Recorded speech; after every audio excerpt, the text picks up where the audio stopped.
তারা বিভিন্ন ডিলারদেরকে অসৎ উদ্দেশ্য বা অসৎভাবে প্রস্তাবনা দিয়ে বিভিন্ন সুযোগ সুবিধা পাই দিবে এই লোভ দেখিয়ে তাদের কাছ থেকে অর্থ আত্মসাৎ করেছেন। তারা সেগুলো আমলও নিচ্ছে না, এগুলো ফেলে দিচ্ছে। তারা নিজের মতো করে হঠাৎ ইচ্ছে প্রোগ্রাম দিল, হঠাৎ ইচ্ছে কাউকে বহিষ্কার করলো, হঠাৎ ইচ্ছে কাউকে বড় নেতা বানিয়ে দিল, হঠাৎ ইচ্ছে কোনো একটা কোম্পানির সাথে চুক্তি করে দিল, হঠাৎ ইচ্ছে কোনো কোম্পানির বিরুদ্ধে রাস্তায় নামে গেল।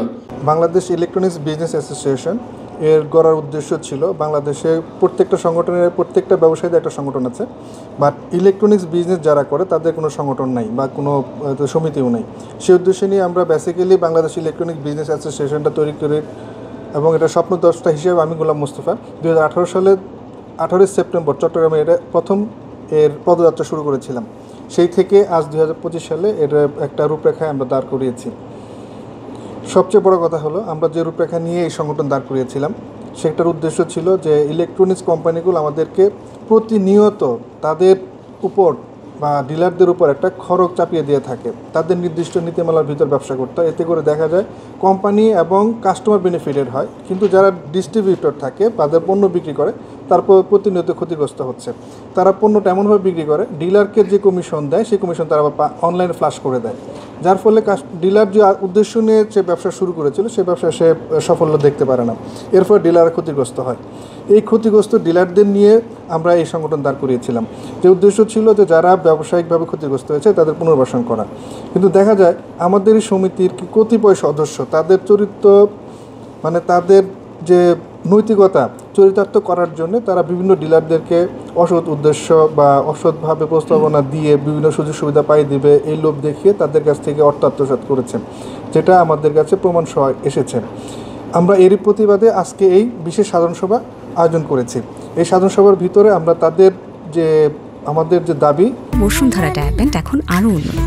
এই hot air through top sheet দ্রুত শোষণ করে সোনামণিকে দেয় কোমল অনুভূতি। ওই কমিটির কাছে দাবি তুলে আমরা তাদের কাছে ব্যাখ্যা চাইব কেন তারা এটা করেছে।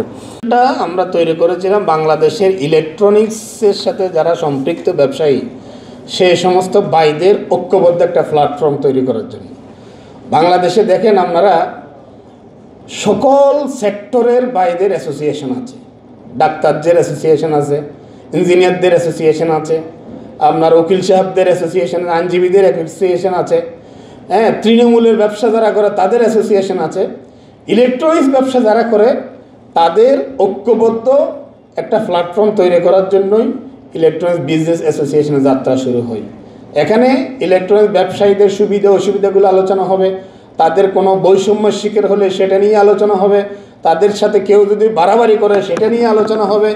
এই জন্য ইলেকট্রনিক্স ব্যবসায়ী সমিতিটা যাত্রা শুরু করে। কিন্তু আমাদের কথিত কিছু নেতৃবৃন্দ তাদের স্বেচ্ছাচারিতা একনায়কতন্ত্রের কারণে ফ্যাসিস্টের মতো আচরণ করার কারণেই আজকে আমাদেরকে এই পথে আলাদা করে প্রোগ্রাম করতে বাধ্য হয়েছে। এই জন্যই আমরা তাদেরকে আজকে এখানে যে মতামতগুলো আমরা দিচ্ছি এই মতামতগুলো তাদেরকে আমরা লিখিত আকারে দিয়েছি, রেজুলেশন করে দিয়েছি, বলেছি ইলেকট্রনিক্স ব্যবসায়ী সমিতি পরিচালনার বিধি আমরা দিয়েছি, জেলা কমিটিগুলো কিভাবে কাজ করবে তার নিয়ম আমরা দিয়েছি, কেন্দ্রীয় কমিটি এবং জেলা কমিটির মধ্যে সমন্বয় কীভাবে করা হবে তার নিয়ম আমরা দিয়েছি।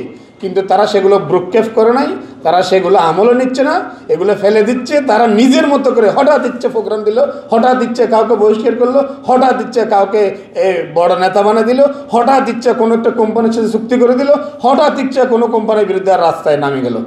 এই যে হঠাৎ হঠাৎ ঘটনা, এগুলো থেকে বের করে আনার জন্য আমাদের আজকের এই প্রচেষ্টা।